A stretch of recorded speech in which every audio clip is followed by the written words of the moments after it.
Warning, this episode contains graphic language, graphic violence, broken Barst, and as always, teen angst. Also, there will be spoilers for chapters 63 through 69 of Inheritance, book 4 of the Inheritance Cycle by Christopher Paolini. Listen at your own risk. Is this a podcast, or is this just fantasy?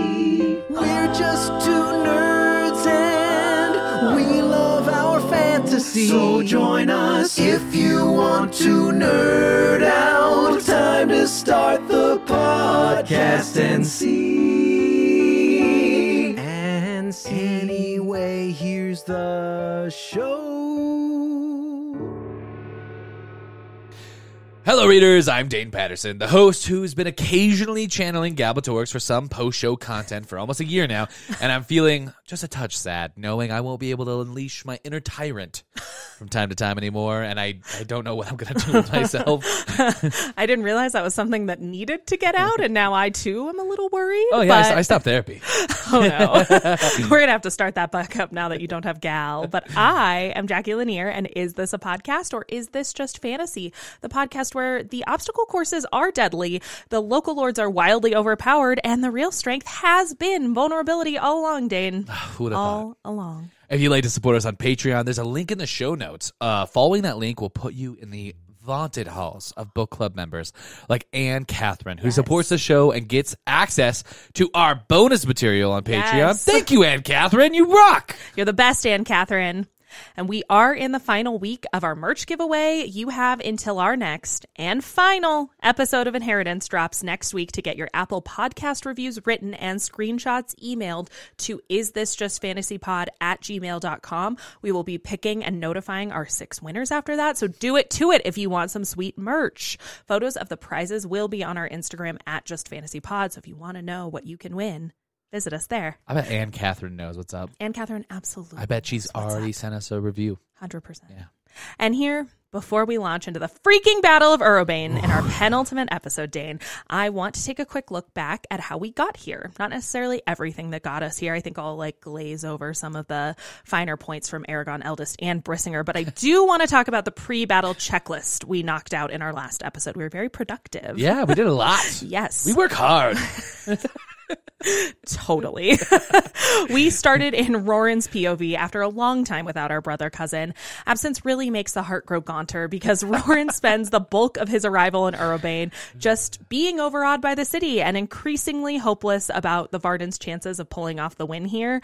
He earns the death wish of Dark Orin in a spat about war manners, I think, and things are looking bad without Aragon. But good thing, our other bean farmer is multitasking, hightailing it back to battle while getting the Dragon of all downloads that almost completely dissociates him from his just freshly honed identity. They're like, he's like, I just found myself. They're like, good, here's all these lives. Let's wash it away. But he does make it back in possession of his sanity, which is lucky because his ass has to deal with planning the almost assuredly doomed assault on Gal's stronghold. Yeah. He whips his war council into shape and lays out his plan before attempting just a cursed romantic flirty move on Aragon and recruiting the cursed baby for attack at dawn. You need your baby. Yes. Aragon gets a sweet and Sindri willing, not final moment with Roran and Katrina, and praise be. And then it's time to join the ranks of all great leaders, Dane. He's circulating his camp, he's boosting morale, and he's spreading alternative facts. He's giving Aragon merch. Yes, exactly, and propaganda. The night is interrupted by a black alert, a shuriken flyby that leaves the Varden more horrified than ever at the prospect of the impending battle, but there's nothing to do but buck up, grab your baby, and hunker down to ride at dawn. And oh boy, do they ride at dawn, Dane. Holo, Aragon, and Saphira trick Thorn and Murtagh into a wild chase through the city, while our IRL dragon and rider strap up their witch baby, scoop a log full of magic marauding SEAL Team King's Dozen Killer Queen elves. Perfect. Thank you so much. Carrying them to the Citadel gates. But some magical fuckery in Urobane strips off their invisibility cloak, so our episode ended with a neck-and-neck race to get inside the fortress before Murtagh and Thorn could just roast our heroes, and they make it with seconds to spare. Too close of a brush with German epic pagan death metal, if you ask me. Do you think they're going to get a good short rest in, Dane, before they have to see Gal? It's time! Well, they'll have to. They got to get all their special abilities back before they go to the major boss. Yes, I'm pretty worried about it, to be honest. Also, you did leave out the part where Arya just fucking stabbed that guy. You do love that. I think until you focused so hard on it, the image wasn't really as clear to me as it should have been, that the thing she stabbed him with was comically large. So big. Yeah. He's like, hello, anybody there? He's just like, blah. Sorry. Anyway. I do love to see it. But I'm thinking, since we did last battle fantasy draft picks and our Evil Master plans on our last episode. Okay.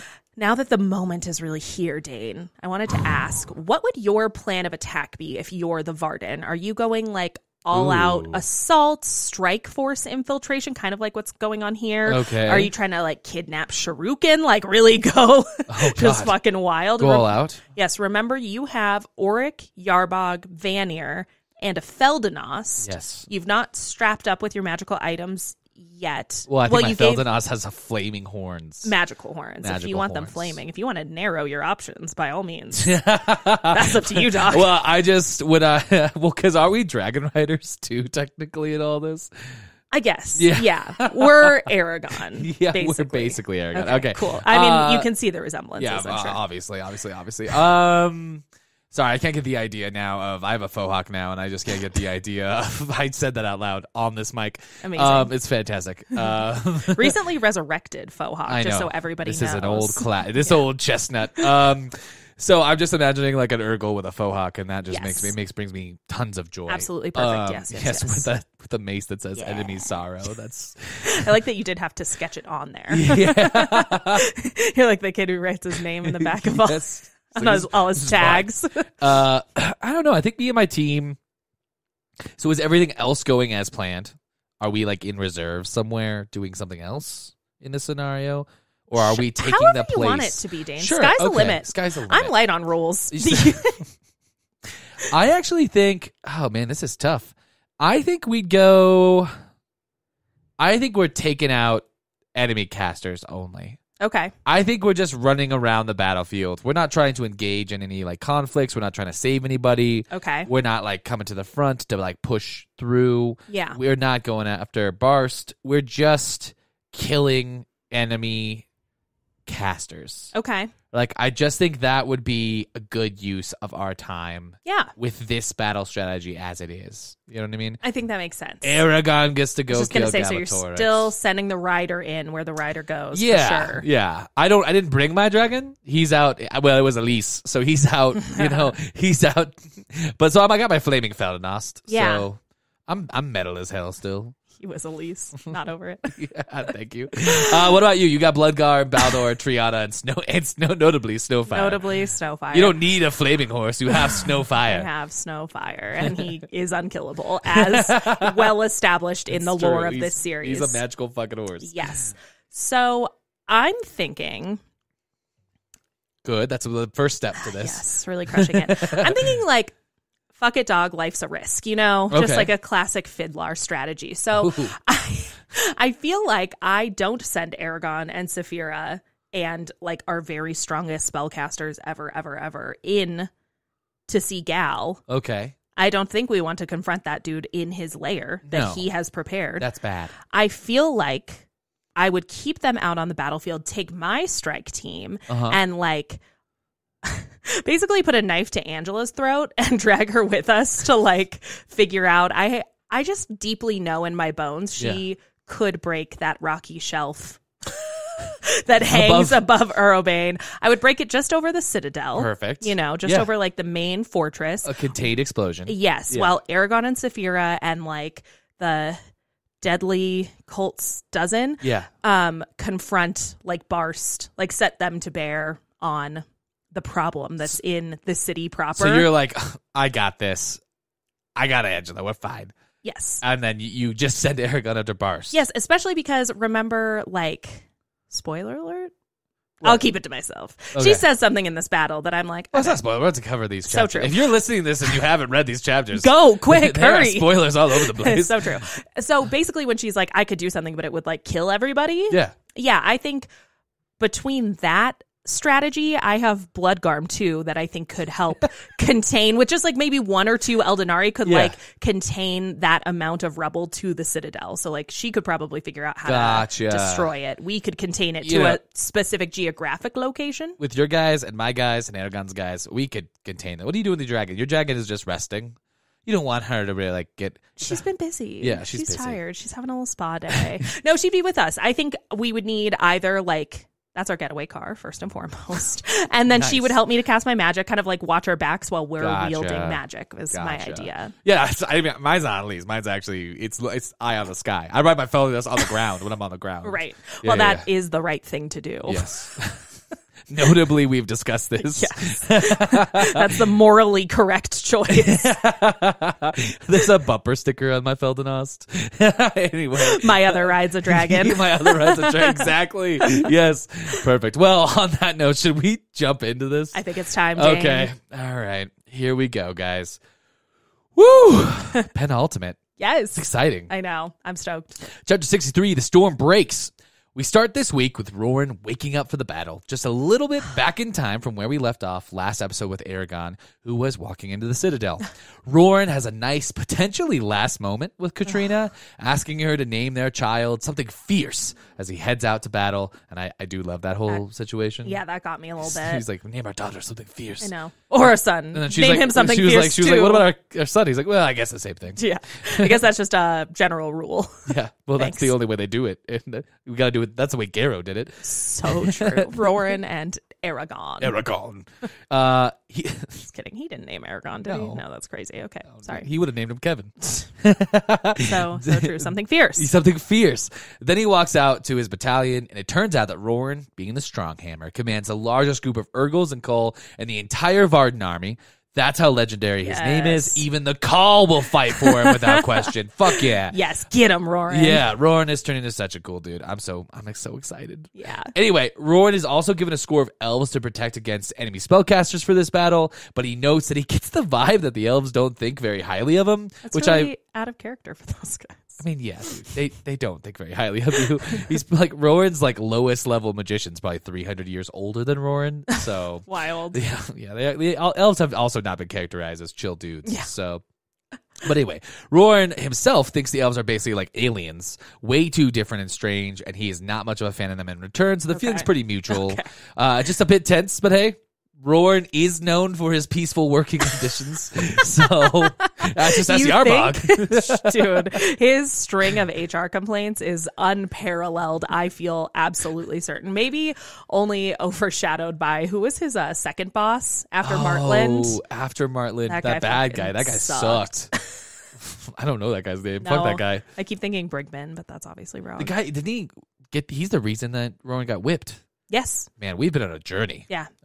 He was rude and incompetent. A 1-2 punch we will not stand for. We do not tolerate that. You may be one or the other. Yes. As he walks up to his battalion, we see the Urgals holding the large siege ladders needed to climb the city walls, which means this is going to be a nasty fight. Like, really, really nasty. Ooh. Can you imagine climbing one of these fucking things? Dude. 300 feet in the air? I feel like if you've ever listened to this podcast, you know I would be counted right out of this. Yeah, you'd be like, you know what, guys? We'll stay back. I feel like it's important that everyone play to their strengths. You know what I mean? Yes. Nargashbog is in his group, which is also insane to me. I'm confused why he doesn't lead his own men. Yeah. But alas, I think we're getting signs the Urgals aren't going to get their proper due from these freaking humans. I think I asked you about this too. Now that I'm thinking about it, I was like, yes, I was also deeply confused. I would like where Roran's rank is basically is what that boils down to. Weird side tangent. Yes. This is not something that's talked about very much online. I think I saw it come up twice in 10 years. Weird. Yeah. Maybe it's just easy for everyone to grasp that he's one of the top 3. Yeah. Basically. Weird. As Roran walks around his men, he pretends he isn't scared a bit because the men are fucking scared since Sharuga showed up. Yeah. Everyone's really freaking out. So Roran struts his stuff without fear, thinking that all this talk about killing Gal was fine over a campfire, but now that they're going to do it, he's just a little bit like, oh, I think we're all going to die. Less good now. This breakdown of our 3 main columns is for you, Jax. Oh, thank you. It's Roran Stronghammer's battalion in the front on the southwest, Jormander's battalion in the front heading west, and none other than Martlin Redbeard. Hell yeah! Freshly sent back from Drasleota, taking the lead, going northwest. The Vardens, I'm fucking messing around. These guys get it done. These are some gritty men. We get the whole beginning scene we saw from Aragon's point of view, now from Roran's point of view, as the horns blow and the Vardens start to move really fast. Our Enstrained Stronghammer runs in front, trying to make his men brave, but I could not help but think this. He's like, I don't get in front of the ladders, dude. You're gonna need those when you get to the wall. You're showing too much initiative here. Yeah, it's like if he gets there, just have to wait in the most dangerous spot. Anyway, arrows are raining down. It's chaos and death from above, pretty much right from the jump. His call get the ladder up right away, and Roran uses his elves to keep the ladder up with magic, and this is what we call leadership. Anyway, he then is the first one up the ladder. Yes. And the first one up the ladder in a siege, just for historical references, death. Okay. Again. That makes sense. That tracks. He's insane. Once on top, Roran is instantly saved by Aragon's wards as he's stabbed in the gut by an Imperial soldier. Naswada is rolling on her slab. Yes. Well, she can't. She's chained. The soldier is so surprised that Roran isn't dead. I was surprised. I was like, what the fuck is happening? Stronghammer immediately just brains the dude. He's like, eh. It's a real show. Fucking wild. Yeah, of how much Roran gets help from these wards, and it really gives him a real up. I also we talked about this. Naswada did tell him he couldn't have any more wards from Aragon. Do you think this is just like, well, she's gone, whatever. We got a new Varden leader in charge. I kind of think so. Especially, I think it also maybe is a function that it's so surprising of how much beefier Aragon's wards are now. I just think everything is getting a level up, which of course I like in a very last battle scene. Yeah, it's pretty cool. Yeah. You know who's up next, Jax? Who? Dang. Fucking Baldar Strongbow. Fucking cool. You know, I was course. stoked. It's our boys. Yes. The Empire better watch their backs. But my excitement was gone pretty quick because it goes bad pretty quick. They're hemmed in by soldiers, and then a big ass Urgle comes to help them and just knocks the soldier down. I was like, yay! Yes. They got this. They're working together. They don't. They don't got it. All the Empire soldiers are the laughing dead. They all get up and kill the fucking Urgle, and it's gonna be a tough battle. Yeah. Roran and Baldar get reinforcements and hold their place on the wall while Murtagh catches on that the dragon is an illusion. Oh, right. As he flies towards the Citadel, we see the next stage in the tricky plan Aragon came up with. Yes. The elves outside of the wall start to chant so together. cool. Like, this was cool. All of them together. Yeah. And the wall begins to shake as water shoots from the ground, and the wall breaks down, making the Empire soldiers flee in confusion and fear. It's a mixed start, for sure. Yeah. But I am, for sure, very worried for Aragon. Yeah, worried for Aragon, worried for Roran. I'm not worried for the Strongbow. He's going to be fine. I have, because it was bothering me and bothering, the high standards we hold on this podcast. Yes. I looked up that guy's name, Captain Edric. Edric. We hate him. Fuck Edric. That does take us to chapter 64, That Which Does Not Kill. You can stay pretty worried about everyone, I think, because it's Allegasian Ninja Warrior time, basically. And I don't know if you've seen that show, but people fuck it up. A lot of the time, most of the time. So we smash cut over to Aragon, Elva, Arya, and Ocean's Elf Levin in the midst of the giant hallway obstacle course of doom, basically. Elva and Aragon are the world's unlikeliest buddy heist duo, with Aragon starting to trip the hall's various traps. Basically he walks forward about to spring them so that Elva can sense that he's in danger and then tell him to stop and tell him what's coming. Gotcha. This strategy has gotten them through 2 traps so far, and they're about to get a rematch with the spike setup that killed Weirden. May he tree in peace. Also, all of this is happening with Murtagh apparently just angrily pacing back in a room by the door. Yeah, what is that about? I know. He's trying to find a way to get Thorn in here. He needs the doors back open, but they fucked him up when they came in, so he's trying to find his way through that predicament. But I just picture him casting dirty looks up the hall to Aragon, shouting at him. You can hear pagan death metal in the background, just Yes. very lightly. He's just heckling their work on the obstacle course, basically. He's bada bada bada swing, bada bada bada. That's kind of what I envision. But back to the spikes.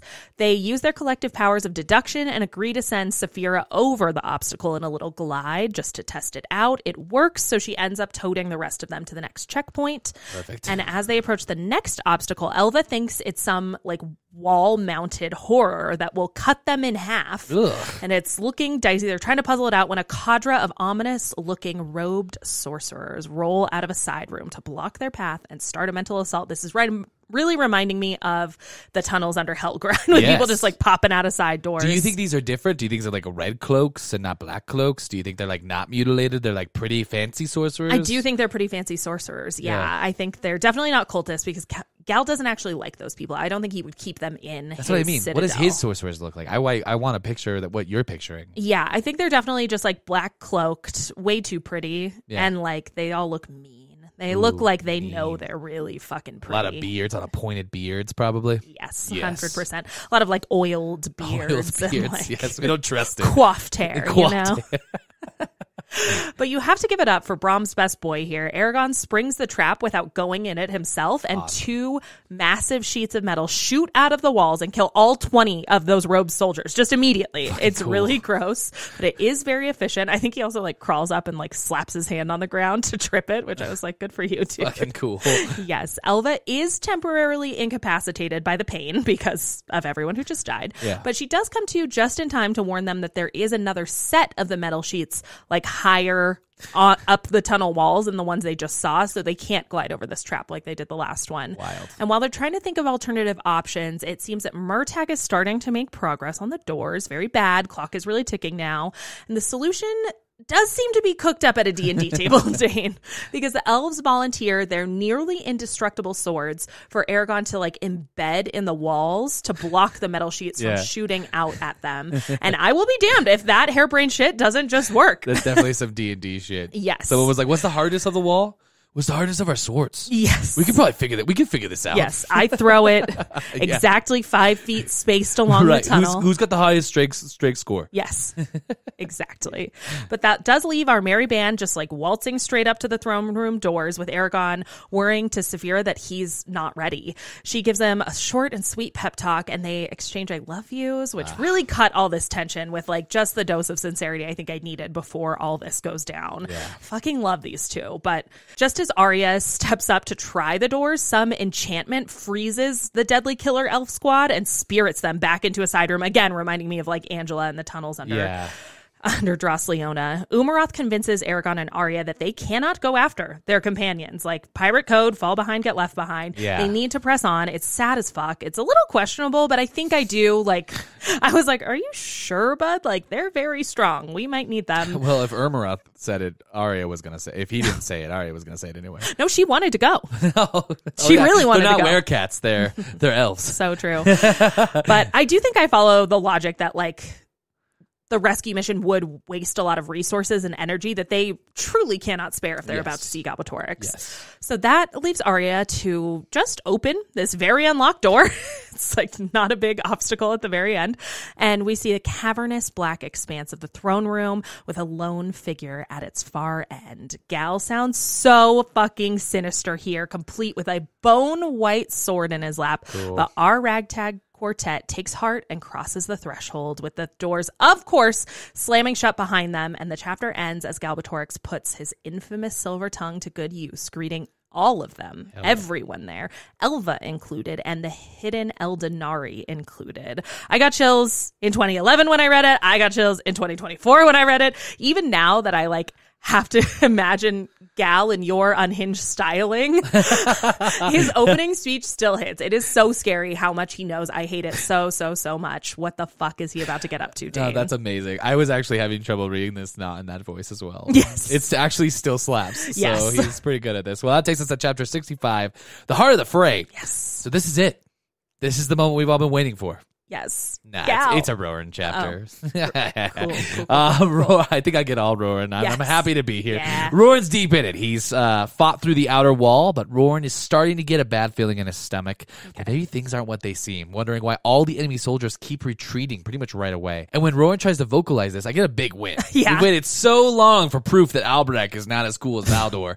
Roran starts to warn the lesser son, but Albreich is like, huh? What? And it sounds to me in the text, even Roran is rolling his eyes trying to find the real dude, Baldur. He's like, oh, God, come on. Roran, like, whispers under his breath, and Albreich's like, I didn't catch that. Yeah, Baldur would have heard. Anyway, Roran Wild. The only thing I'm gonna grasp at every straw we have. Wow. Roran yells to his men to keep their eyes open and not fall into a trap Okay. as they approach, which is the best way to avoid a trap. Yes, Don't fall into a trap. Pretty good. As they approach the hole that used to be the main gates of the city, Ugh. where the Varden entire horde is fighting together. Okay, so this is the main big bad clash. Big bad clash. Okay. You have Urgles fighting alongside dwarves, elves fighting alongside humans. You have werecats. You have them. All jokes, they're just there. Yes. All jokes aside, this is another thing I would love to see in the show. It's very much an like Avengers Endgame type situation. It'd be so fun. It'd be really fun to see. Jormungandr assigns Roran to take the southern part of the city and rendezvous with the Varden at the Citadel. Roran is getting worse and worse feelings as this continues. There aren't enough men here, and Roran knows that Galbatorix has drawn his entire army inside the Citadel. Yeah. As I was reading, I was like, oh no, oh no, oh no. Not gonna go well. Yeah, Roran catches the attention of the big leaders to sort this out. Okay. It's really a who's who. We've got Jormungandr, King Oric, Queen Azanzadi, Nargashbra, Yeah. but it's too late. Fuck. A horn signals, and the trap is set. Roran has his battalion quickly hide and clump up to avoid the main swarm of men that come down. Okay. Jormungandr follows Roran's lead to stop the Varden from locking up the Empire's troop in mass. Basically, they don't want him to get caught up in like this like ungangly mass. Yeah, good. But it's too late. Enemy soldiers pour in from all sides, led by Lord Barst. No. And Roran realizes Barst is every bit as dangerous as his reputation suggests, as Barst charges on a horse with a like spiked mace that would be too like heavy for anyone else to carry. And I'm thinking like, is that enemy sorrow? Is that what that is? After all of this, you want Barst's weapon. I don't know. It seems kind of cool. Anyway, Roran hears the fight get underway as he runs his men through an alleyway to send them in from the side, instructing them to focus on the spellcasters if possible. They clash with the soldiers, who are so densely packed that they're easy to kill. At some point, Roran is saved by an elf who cuts the heads off of 3 men around him, making him think that even without magic, the elves are probably worth 5 soldiers. Yeah. So I don't know. What is it with magic? Anyway, it's interesting to see him sizing up the elves. His mind truly is like calculating danger and murder at all times. I like that you're very attached to the numbers in this situation. You're like, well, if every elf is worth 5, and then the Empire has... We need to win. Yes. It's about numbers. Yes. We also see that Roran gives a lot of space to the call and Urgles during the fight, as they seem to have a hard time distinguishing friend and foe. Yeah. And I kind of believe this is just Roran being maybe cautious. Yes. Especially because he ends his thought with some of the craziest things we've seen them do. By accident, like beheading a man on the backswing. Like a backswing fully collateral damage. Yeah, just like doesn't know anyone. Doesn't even notice it. Just cuts his head off on the backswing, which is wild. Yeah. As the battle has progressed, the Varden and the Empire forces have mixed and mingled so much that there isn't a clear battle line anymore. Okay. What's worse is the fighting is spreading down alleyways in front of the main gate. Okay. It's a nightmare. Even more horrifying, all the cats of the cities, not just werecats, are attacking enemy soldiers. Yes, this was their like big coup de grace. They're like, we got all the cats, bitch. Well, we have the cats. This site actually does like Roran like freaks out. He's like, this is weird. Like, this is like a strange situation. Yes. Lord Barst is somehow still astride his horse in the center of the 2 armies, swinging his mace faster than a normal human, killing by the score. I'm thinking like Sauron in that first scene in Lord of the Rings, just like knocking people around. Arrows and bolts disappear around him in sickly orange flames. Not great. Yeah, and swords and spears bounce off his skin. While the call that try to charge him off his horse don't even move him an inch. I think Galbatorix has definitely done his work on him. Yeah, this is... this is his finer stuff here. Yeah, this is like top tier. I was so confused by this as a kid. This isn't something we've seen to this point, and all these wards and enhancements are just so much more intense on this guy. I have thoughts, but I will save them. Okay. Roran instantly starts getting down to the mystery of how the magic that is obviously enhancing Barst is working. He looks for gems and doesn't see any. He thinks Gal wouldn't be feeding him in ward strength, as Aragon has explained that's pretty taxing. And he doesn't think he's been permanently enhanced, as Aragon has also explained that the dragon transformation he had is basically impossible to replicate. Okay. He instantly hones in on like Lord Barst's belly. He doesn't think Gal would like a fat dude. So it's confirmed that on top of everything else, Gal's a body shamer. Truly evil. Yes. But a true evil loose upon this land. What? Fuck that guy. It's just wild. Well, the only thing Roran can think of is that Barst has an Eldenari in his like breastplate that's powering him up. Yes, it's like constantly described as bulging, like over a foot out, right? Yeah, it's like 12 inches. Way too much. Yeah. So then we see the most insane magic display in the entire series, I think, and I was like, what the fuck?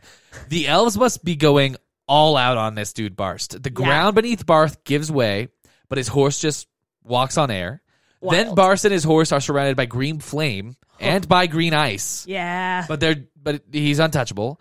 Then Barst charges a group of elves after this and just fucking kills them, just cutting their wards like butter. Fucking so bad. So bad. Talk about an enemy's sorrow. To make matters worse, the Imperial soldiers have retaken the main wall and start to shoot the ballista and catapults down into the mixed horde. Yeah. This is not looking good for the Varden, and it's one of the few battles in these books that I've been like, oh shit, are we gonna like do this? Yes. Yeah, it looks bad. I mean, they're just shooting them in indiscriminately. Yeah, just even though they're hitting their own dudes. Yes. I feel like that magic clash reminded me a little bit of like the end of Harry Potter Order of the Phoenix when Dumbledore and Voldemort are locked up in a fight, and it's just all like the most batshit magic like you can imagine. envision. Yeah. It does have kind of that vibe. It's I bet this So would be fun. really cool to see. Yes. Rowan decides that he can't help the main column, that he Okay. needs to get his men to the walls and start taking his stand there. I mean, obviously.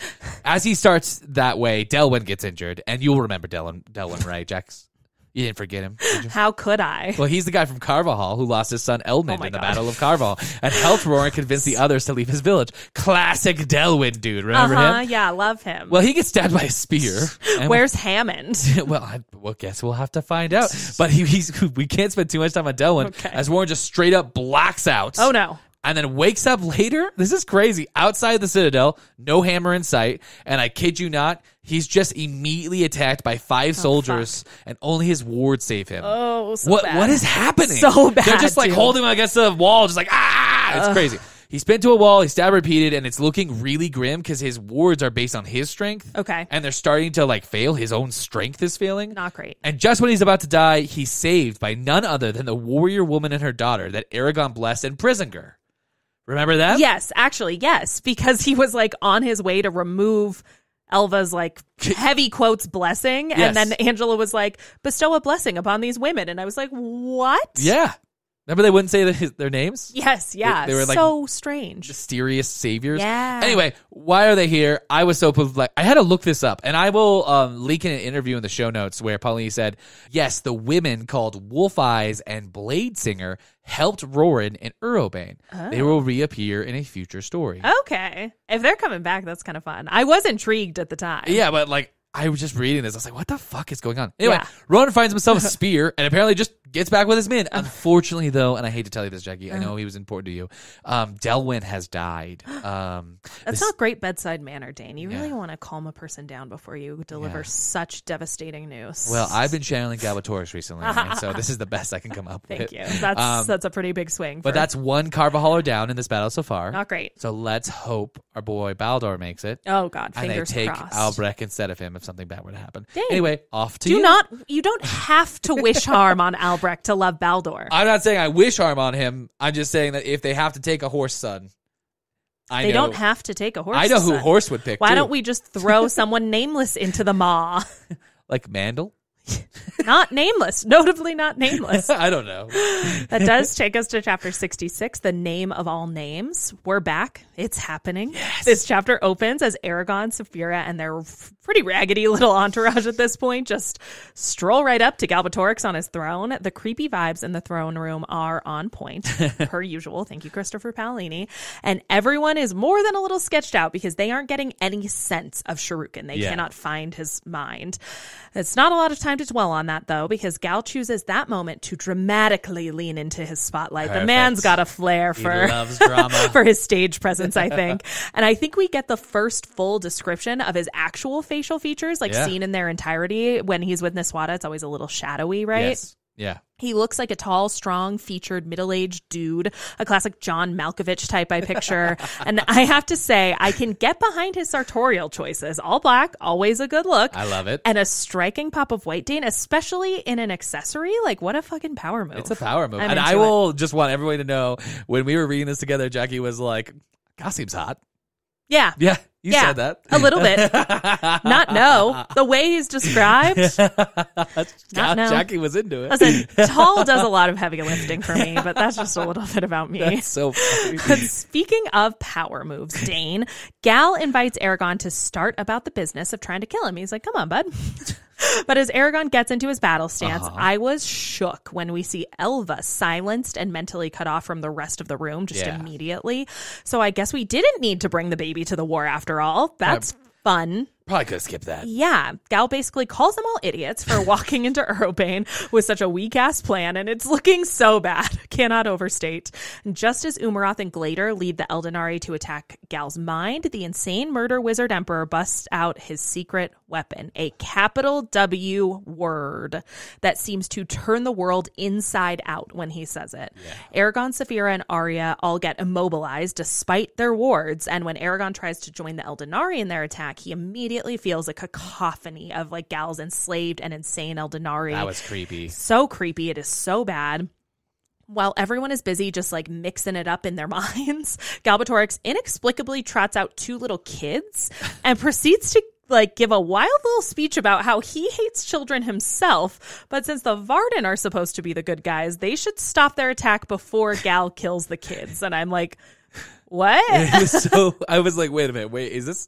What is he what is going on? It was really, really strange. So everybody backs down off the ledge a little bit. But shout out to Umaroth, who for sure was ready to sacrifice them kids for the cause. He was like, whatever. Dude, it's so funny. These dragons are out for blood. They're like, we really don't care about the elves. We don't care about these kids. We need to fuck this guy up. They're like, if it's those two kids or the rest of the world, like, let's go. And I'm like, okay, somebody's got a backbone, I guess. Well, I mean, I was on board, but I was also like, not that quickly. I was like, what are we gonna do here, guys? No hesitation from that guy. So good old Gal pulls everyone up, like just drags them toward him for a little fireside chat as Aragorn is starting to get like an alarming hunch about what that word was that he heard. The king starts to wax poetic about Aragorn and Saphira's rightful places being in Urobane, you know, where Aragorn's parents and Saphira's egg spent so much time. It's kind of their home, Dane. He admits he's been hunting Arya for a long time for being almost as big of a pain in his ass as Brom is basically how he puts it. Yeah, I did like that. He even promises to free Elva from the Varden service, which appears to seriously entice the cursed baby. It is not great. That scared me so much. When I did read that, I was like, wait, is Gal on the right side of the baby situation? I kind of think so. I think he is. I hate it. But Gal's courtesy runs out when it comes to Umaroth. And I think I might take a page out of his book and start telling people that, quote, we are ill met once again. I just like love that. What an opening line. He's got style, man. It was pretty fun. And at this point, a muffled thud announces the imminent arrival of Murtagh and Thorn. They've made it also finally into the that is Citadel. Definitely what their band is called. Muffled thud. Absolutely. But another shifting, windy noise in the throne room turns out to be an incomprehensibly massive shuriken stirring from his sleep, Dane. Gal lets our crew know that he's not really a cheerful riser. I was like, I mean, same, but I'm also notably not an insane, gigantic dragon. So I'm a little worried. This might not be super fun. Yeah.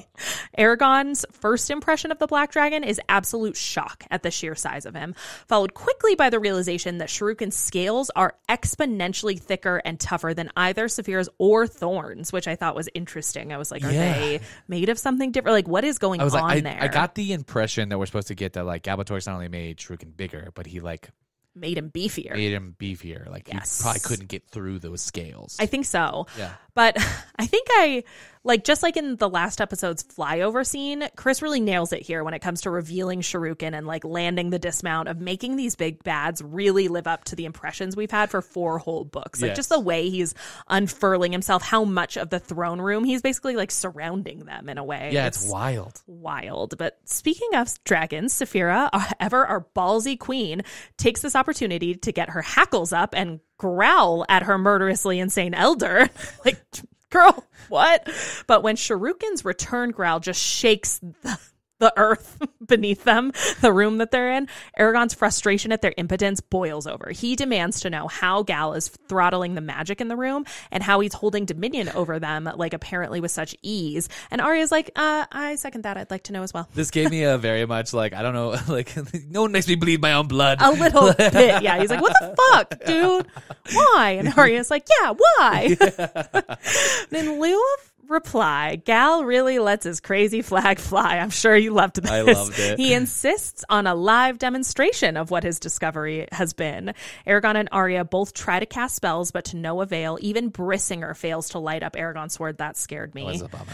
And then our just and rightful ruler does it, Dane. He drops the bomb. He is in control of all the spells in this room and the entire city of Urobane and like anywhere he goes for the rest of eternity, because he has searched for the last century and he has found the true name of the ancient language. Wild. He is going to directly, again, eternally control all magic and spellcasters. So basically, we were fucked before, but we are extra fuckity fucked now. I was like, well, this is over. I did not think this young adult book was going to end with defeat. But here we are. The first time I got to this point, I was like, well, tragedy. No one has the balls to do this. Yeah. Wild. Same. Aragon may not share my pessimistic view, though, because he's thinking he may be able to get wily still using, like, wordless magic. Good for you, man. Yeah, and he even gives Gal, like, a spicy little retort. I'm like, he's really taking heart. But if the name of names wasn't enough to get our guy down, Galbatorix adds that he's placed some cute little wards in the city to fuck with all of the elven army spells. Oh, and he, like, has the transitive property, I think, of wizard strength to basically guarantee his victory. You know the one, Dane. It's just basic math, where if Gal is greater than Morzan, and Morzan is greater than Murtagh, and Murtagh is greater than Aragon, then Gal is greater than Aragon. Wizard math. I love that. And you know we aren't done with Gal's special perks just yet, because surprise, bitch, there are also more Rozak eggs in the Citadel ready to... When that came out of left field, I was like, dude, no. And he just like it's like a throwaway. Totally. What is happening? Aragon and co are in just a bit of a tailspin with all these nightmare revelations, and we spend a tense minute in silence with the random children cowering, Gal gloating, and Sharukan staring before Murtagh and Thorn choose this opportune, terrible minute to make their grand entrance. Galbatorix takes a quick moment to berate them for taking so long, and per usual, it is pretty tragic, I think, to see Murtagh subjugated and miserable like this. He only spares a quick dirty look for Aragon before he steps up to Gal's side, and the king turns up the house lights. And as Aragon starts to look around this cavernous and opulent chamber, he spies a familiar stone slab with none other than our former queen president on it.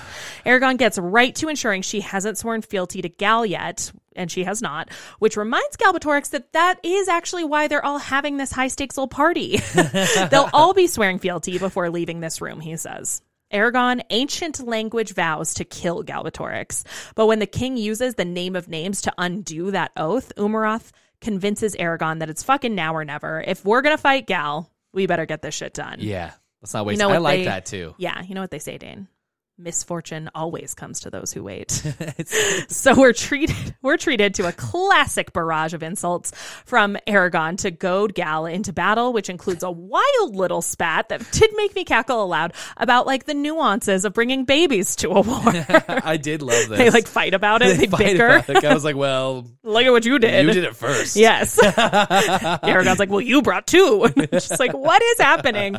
Galbatorix tries to sidestep with like a dash of might is right, win at any cost philosophy, old classics. Yeah. And Aragon riles him up enough to put this to a fight. But of course, our tricksy murder wizard has a twist in store. Aragon and Murtagh are going to fight. Sans magic or Eldenari, and they're going to decide once and for all who is the better brother.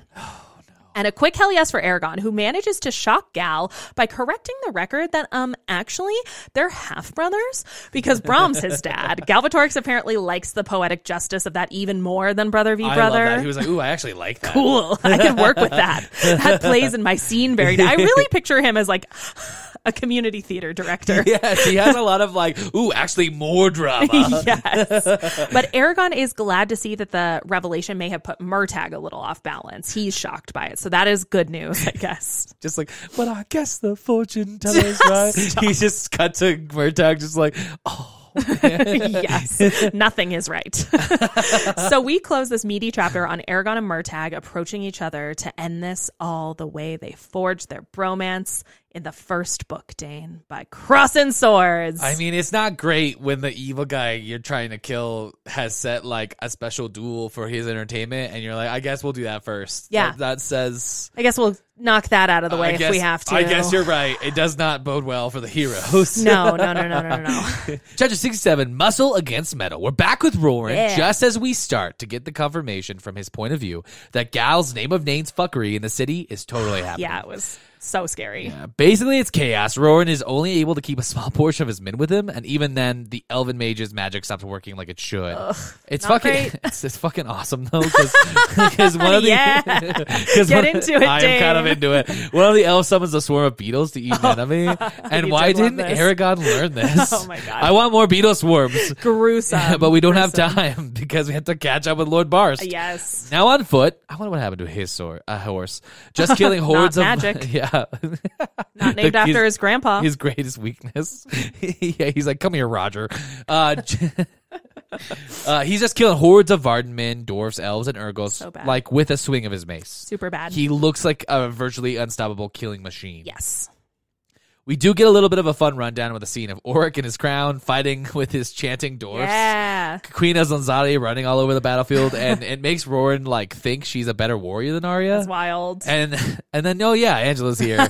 Yeah. She's killing soldiers and running around with werecats. Yeah. She's very cheery in this She's battle. loving it, dog. She's having so much fun. But no time to focus on all the badassery. I must mention the worst thing that happened in 4 books. What? Jax. 4 books? All 4. Pretty bad. We lose Rowan's right-hand man, Baldor. Baldor can't be his right hand anymore. Your obsession knows no depth. He gets his right hand cut off in the battle. No, that's pretty bad. I don't like to see a Horst son mutilated. If Baldor goes the way of Delwyn, I am going to go. I'm going to be mad. You know what? Now that I'm thinking about it, I do have to give an honorable mention for, I think, the second time in this series, a character has picked up their own severed hand and like tucked it into a pocket. Like, shouts to Martland Redbeard. Baldor has now joined his ranks. It just makes him cooler.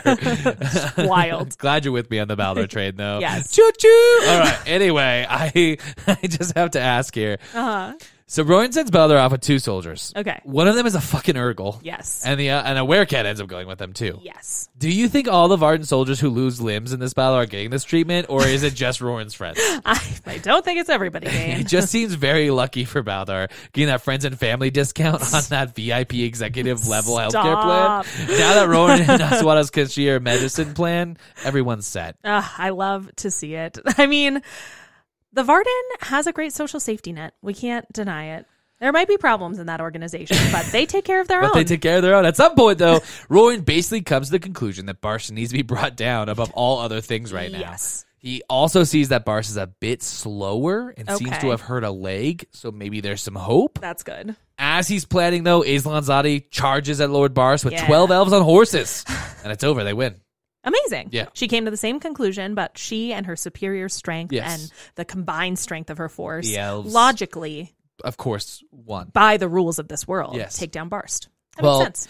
Not exactly. 4 of the elves and their horses fall, spears breaking, Yeah. flying through the air in attempt to reach this guy. No. Then Azlanzade and the other 8 take a run at him, but Barst uses his dead horse on the ground to trip up the charging elves. So gross. This man is a menace. Yeah. Azlanzade makes things worse because she's clearly hasn't figured out that like what's powering Barst, but just also how like powerful Barst is. Yes. She tells him he should probably surrender because clearly he's going to lose to the dominance of the elves. That does not feel clear.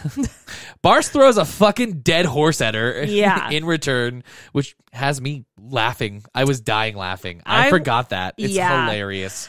This whole fight scared me so much. I mean, Yeah. it just goes wild immediately. It takes a turn. Yeah, super off the rails. The queen is vegan, so she does not like this and uses her vegan magic to deflect the horse Amazing. to the side. Good day for IKEA, though, all those dying horses. Am I right? While the queen... Back with a vengeance to come at IKEA. I've been after him the whole time. Oh my This has all God. been... I'm just kidding. I love IKEA. But anyway, while the queen... And we're sponsored by IKEA. Stop. I'm just kidding. While the queen is dealing with the horse, the elven riders all try to calm their mouths. Yeah. Calm their mouths. They should. Fucking elves. While the queen is dealing with the horse, the elven riders all try to calm down their mouths. Nice. But Barst kills a handful of them in seconds. Not nice. And Just it's going kidding. to hell. So Roran says to Angela, like, help us. Yeah. Because he knows that she's broken and, like, she's going to be able to fix it. Yes, this guy gets it. And she says she could help, but it would kill most everyone in the city. That is bad. And that those would be even, a problem. Oh, those even camped outside. Yeah, pretty bad. But if she did, that's the only way she could stop Barst. And I'm like, what? It would be bad. That'd be a problem. She knows a couple of tricks, Dane, not every trick. It's a little weird. I guess. Angela, obviously, Roran's like, what? No, I don't want that. You can't do that. You can't do it. Fine. It's crazy. Anyway, Barst is busy killing elves one after another, and in their haste to get him, the elves start using magic. Yeah. But it's going haywire, Yeah. and they end up killing their own. Ugh. Eventually, Queen Aslanzade jumps in and actually starts to fight Barst one-on-one. Yeah. With her white raven, Blagden, flying above it all. Wild. Roran is mesmerized by this masterpiece of a fight, and the blur of this insane speed as they're both superhuman. At one point, Barst fights a Cull and 2 elves, while also fighting off the queen. It's bad. He just kills those other ones.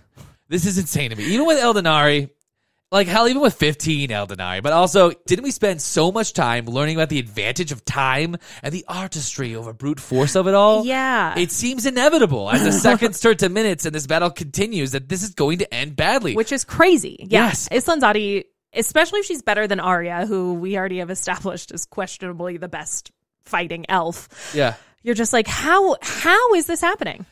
It's very confusing. Blogden tries to help the queen, but he's getting all frustrated because he can't get past the insane wards, and Barst gives no fucks, and he clips Blogden bad enough for Blogden to fly, and I'm like, bye, bird!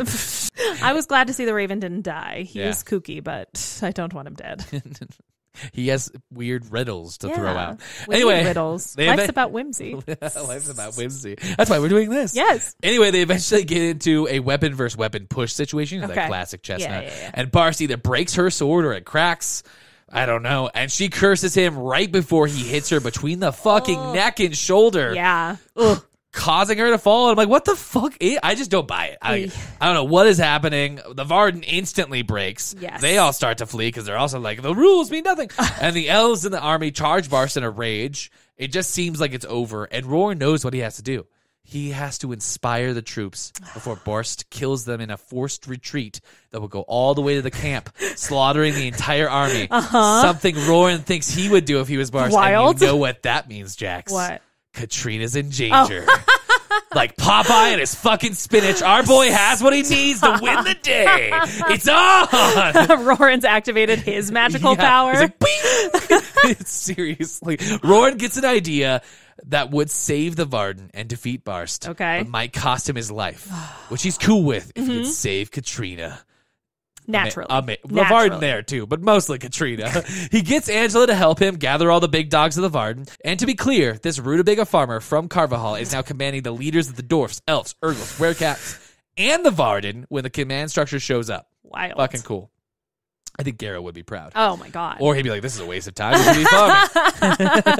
It's harvest season, idiots. What are you doing fighting? Yes. Anyway, things have really gotten out of hand. Then we get a sense of what Roran is planning. The dwarves will use catapults and ballista to shoot Barst. Okay. The elves using magic to guide the stones to their mark. So that's the first step. Okay. Garsbra gives his bro support with this plan, saying, "You're battle mad, Stronghammer, but I'll follow you. There will be much glory in killing Barst." I love these two together. Yeah, Garsbra's like, "I'm fucking ants, bro. Yeah. Let's do this." So Stronghammer gathers his men and waits for the dwarves and elves to get into position. Okay. When the time is right, Roran and his men charge through the battle directly at Lord Barst until they're 50 feet away. At which point, Roran has the elf near him make his voice heard by everyone in the battle, so that he can like yell at people and stuff. He calls Barst a maggot-riddled cur. Loved it. And they instantly lock eyes. And I'm guessing like anime, like cross eyes close up. Yes. Anyway, Roran sees his intelligence eyes and childlike mouth. What the heck does this mean? Does Barst have an extremely dirty, like sticky mouth? Is he like have a milk mustache? Like what does this mean, Jax? Is he wearing a fucking like bib over his armor? Like what the fuck? That's how he's described. He has a childlike mouth. Yeah, his description was really off-putting. I think the only thing I pictured that just even seems reasonable with a human adult is like maybe he has like baby teeth, like really small teeth. Okay, oh my god, this man needs to die. Oh gosh. Well, Gross. I love the child mouth. Anyway, there's a lot of children coming up in this end combat when you think about many. it. We have 2 children for Galbatorix, 1 child for us, and a little baby child mouth. Fucking Barst. Anyway, Roy declares himself the strong hammer, Aragon's brother cousin, and demands a battle. Yeah. And Barst tells him he ain't scared of no lack hammer, which is actually a pretty good bird. Pretty fun. Credit where credit's due, even if it comes from a child mouth. Apparently, we learned Barst was ordered by Galbatorix to break every bone in Stronghammer's body before he kills him. Not great. Which I mean, if you think about it, Dane, it's kind of a compliment from the king. Like, if you think about it, that's a Gal compliment. If you really respect the authority of Galbatorix, you understand. True king. Well, then, while they shit talk each other, 5 stones hit Lord Barst. Yes. But this dude is somehow alive and on his back still. Dude. Roran orders the Varden to get Barst when the enemy soldiers, all like the Empire enemy soldiers, all start fighting again. Yes. But don't worry, Roran, your boys Jormander and Nargashbra have your back. Yes. Hundreds of men and Urgles and Werecats rush in all at the same time to help. Roran tries to stab Barst. He's like above him with a spear while he's down, just like trying to stab him. But the spear is breaking, which is wild. He holds Barst down when the call come and start banging their weapons over and over on top of Barst. Ugh. Just when it looks like they might have figured it out, yes, Barst brings up his shield, and this big boy is not done. He kills some elves and Urgles, and Roran dives in to help, but he's instantly knocked back. His body's basically fucking broken. Yeah. He gets up with one arm dislocated. His shield is shattered.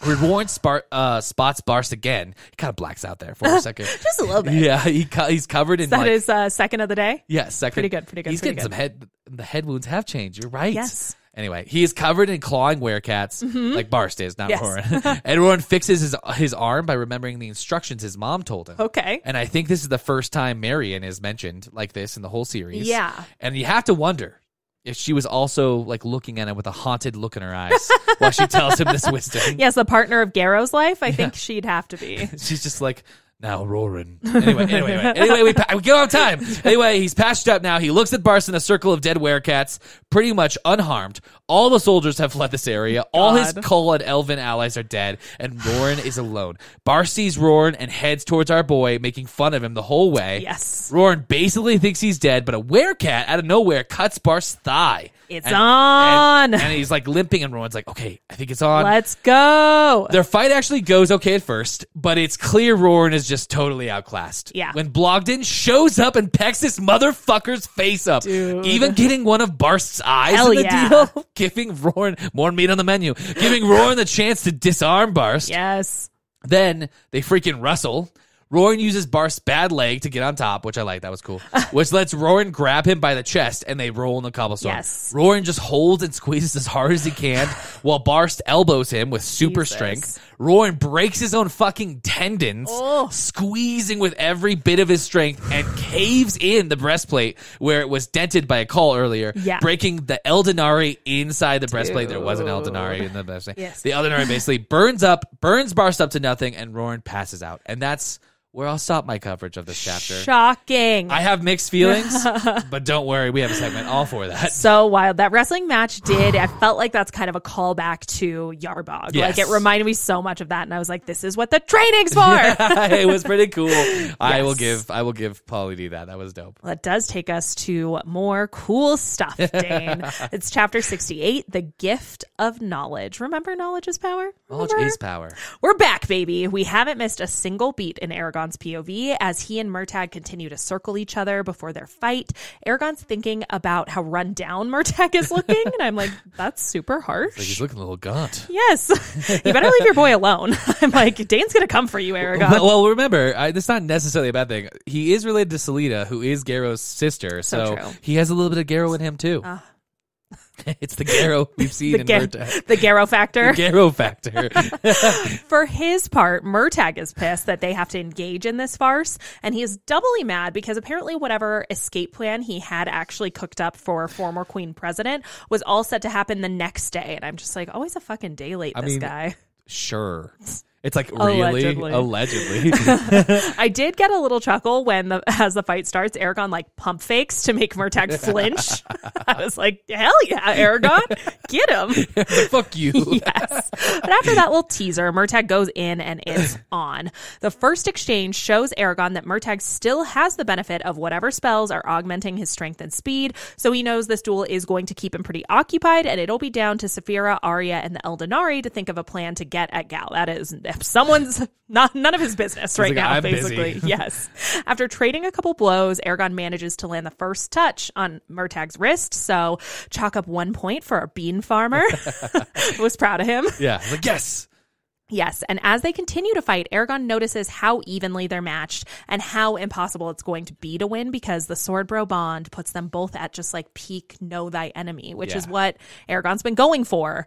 They end up locking shields and shoving, and after Murtagh pushes Aragon back a step, Emotine comes for his half-brother's neck. Yeah. And only Gal's intervention stops Murtagh from opening Aragon's throat. It is savage, dude. I actually was like, I cheered because Murtagh, I love Murtagh, but then I was instantly sad in our boy Murtagh. Dane. And I was like, no, Cheer. That's bad. I had to pause. Dane. Take a moment. I'm torn. You always are. This understandably shakes Aragon's resolve, almost being murked like this, and having to be saved by Galbatorix. That must be kind of a weird mind fuck. Again, it's bad when the guy you're here to kill is like saving you. Pretty bad. In the battle that he also is making you do. Super bad. It's not great. No. But Saphira and Arya gave Aragon a quick mind meld pep talk saying that if he had also been fighting to kill, things would have gone differently. And I do believe them. I'm like, okay, this makes sense. Aragon was just trying to... Aragon basically is having like dual manners. And I'm like... Bud, don't do that. There's always manners in war. We've been over this. Yes. Well, when they start back up, Aragon says, fuck that. He's on the offensive. They fight for a super long time. Cannot overstate how long they fight. It's a very long time. Yes, with Aragon landing a few more touches and Murtagh putting a nasty cut on Aragon's thigh, another one on his face. Aragon responds with another... with like his own cut on Murtagh's wrist. And as the wards on their shields start to wear thin over time, both of them break and they fight so long the floor gets slick with all the blood that is just like dripping out of them. Yeah. And after an interminable time, Aragon is getting the sneaking suspicion that Murtagh has maybe the hair's breadth of advantage on him as a duelist, and this fight will go on until he's unable to face Galbatorix after. So he better end this shit stat. He's like, we are pretty evenly matched. Murtagh might be a little better, but in any scenario, whatever's happening right now, I cannot allow to happen for a second longer. And we know, Dane, from all the sparring we read about in the middle of this book, his best weapon is his knowledge, and as much as he knows Murtagh, he needs to figure out what is motivating his half-brother if he wants to have a shot at winning this. Yeah. He can see Murtagh's exhaustion and rage and ruthlessness. And the through line from the man he first met to the one that's in front of him now. Like, this is all just, I'm picturing Aragon in like the circling matrix, basically. But he realizes there must be something deeper here that Murtagh is fighting for, because he is fighting like Roran for Katrina. And Aragon recognizes that disposition is not something to fuck with. That is not something you just overcome, I think. If you're invoking the name of Roran, it's getting scary. This guy's crazy. Yes. So he accepts that the only way to beat Murtagh is to allow himself to be defeated. And he goes full like drunken master Dane, just like feigning a mistake just sloppy enough that Murtagh takes the bait, and just as his Zen master Glader taught him, he does only what the moment requires.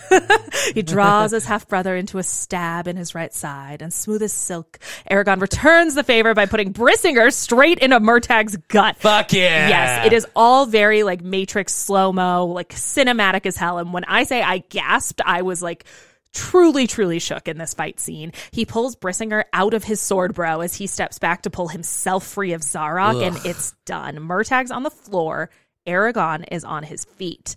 And Gal gives our bean farmer the W. Which is, again, what you want. The big bad to be like, it's not good. You got him. The way it ends, I was like, oh, fuck, that's right.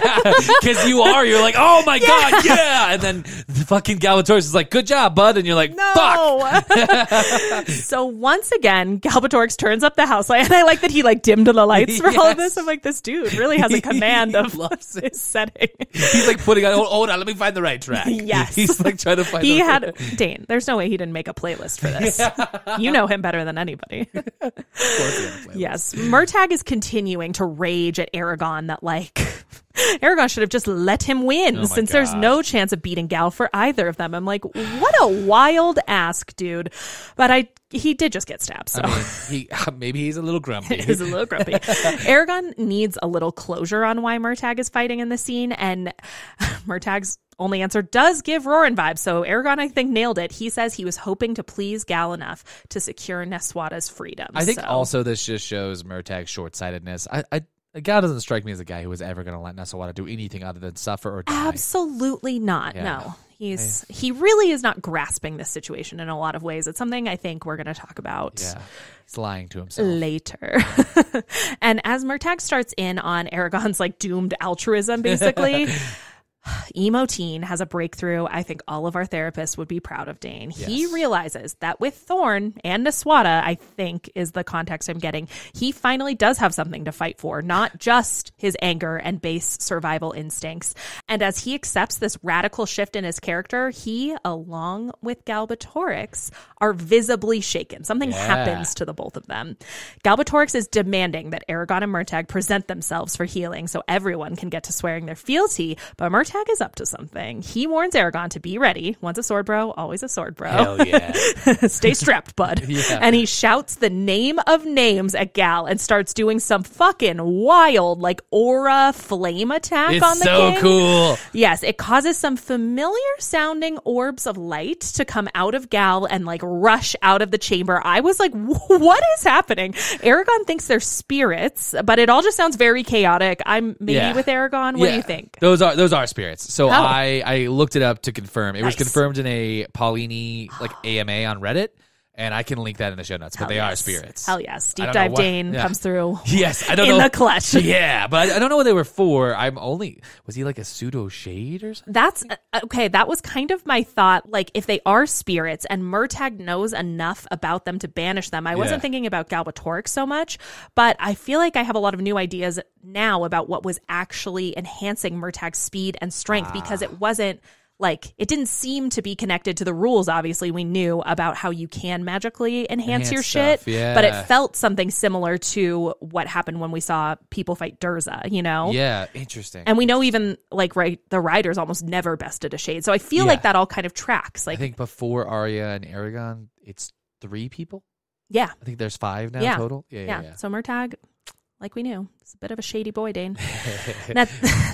At this same moment, we're still in a fight. Yeah, so Galbatorix has... We're still in the middle of a battle. Yes. Galbatorix has these spirits rush out of him. Thorn attacks Shuriken, which I was like, holy shit. Okay, bud. All hell breaks loose. Saphira and Arya, who does still have the Doth Dart, are now free of Gal's spell, and Saphira rushes to help Thorn with Shuriken, while Arya heads for the throne. But the attack is short-lived. I was like, no. Gal comes back to his senses and restrains everyone again with the name of names. I think on my first read and this one, I audibly yelled like, fuck, when they all get wrapped back up. Yeah. Aragon's frustrated enough to lash out directly at Gal's consciousness. I was like, oh no. And again, the description of the insane Emperor's mind was so good, so ominous. It's a doomed effort, but Murtagh gets enough time in like the wrap up of their short-lived attack to tell everyone he stripped Gal of his wards. So we have exactly one bright spot. I will take it. Yeah. And one is all we're going to get because Galbatorix gets up in Aragon's grill to launch into a classic villain tirade about his insurmountable power while he pistol whips our guy with the pommel of his sword. It's fucking brutal. It's fucking wild. And it gets worse. Gal finally launches a direct attack to break Aragon's mind. This is the thing we've heard so much about. And the description of like a sharpened needle of thought that's giving the king pleasure as it tears into Aragon is haunting. That sticks with me. It's gross, especially on the heels of the insane dragons. Absolutely. Aragon tries in vain to launch a counterattack, but Galbatorix quickly suffocates all but the smallest bit of Aragon's consciousness. He's just like living inside a shell in the middle of his mind. And as he's being overwhelmed, Aragon realizes that he's lost here. The hope of 100 years of rebellion, countless lives, everyone he's ever loved, it's all lost. He's raging at the bitter injustice of one man's crazed ambition and evil, subjugating an entire continent, when he remembers a vision from the oldest of his Eldonari that he had on his way over here. He cannot bear to be under this attack for a moment longer, when he channels his rage and grief and desperation into a single wordless spell powered by Saphira and all the Eldonari. Eragon wants Galbatorix to understand how wrong he's been, and the dragon magic just fucking dragon magic's all over the place. It's taking the dragon emotions and melding them with Eragon's, all this despair, all this lost hope. Yeah. And the spell that Galbatorix ends up suffering from makes him feel every single feeling he's caused in another person since his birth. Could you imagine? I'm not even going to go there. No. It's as epic as it gets, I think. The deluge of magical energy is nearly enough to rip Eragon to shreds, and Galbatorix is screaming and convulsing. Shuriken, I think, must feel this too, because he roars bloody murder. But Gal's magical restraints break again. And it's this time, we were prepared. We're ready. Let's fucking go. Yeah! Arya and Saphira race towards the Black Dragon as Galbatorix comes at Eragon to sword fight. Yes. The king's attack is erratic as hell while he's grappling with a lifetime of demons. But Eragon is also on death's door, so it is a pretty even match. Galbatorix is out of his fucking mind, but Eragon also is very hurt. Well, he has been stabbed. Yeah. And as Eragon holds off Gal and the two smaller dragons, Harry Shuriken, Eragon sees a nightmare woodland princess. Arya runs through a torrent of flame to take a leap and land the Doth Dart right between Shuriken's fucking eyes. It is a perfect shot. I was yes, girl, yes. Fucking yes, cool. We put up with a lot from you, and here we are. Get him. But there's no time to dwell on the death of the insane gargantuan dragon, because Gal is aiming to separate Eragon's head from his shoulder. Yeah. Elva, good thing she's here. She comes through in the clutch. Okay. She gives the assist to our boy to dodge, and Eragon is able to stab Galbatorix clean through the gut. Hell yeah. In utter shock, Galbatorix utters his final plea to Eragon to make the voices stop, and Eragon learned a trick from Niswada. No is a whole sentence. Just a simple nah. And as our erstwhile just and rightful ruler, the insane murder wizard, emperor, king, dictator, utters his final spell, which I also really liked. It was be not, a full sentence.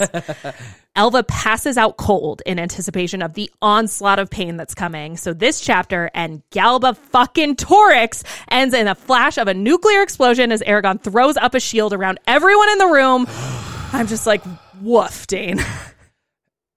Chapter 69, Death Throes. Sorry, I didn't know how to pivot because I'm excited and that's wild. I think the There's best way going on. I think the best way to pivot is how Christopher Paolini pivots. Yeah, he was just all right, well, let's see get what back to that explosion's like from the outside. Yeah, this insane scene continues from Roran's point of view. Yes.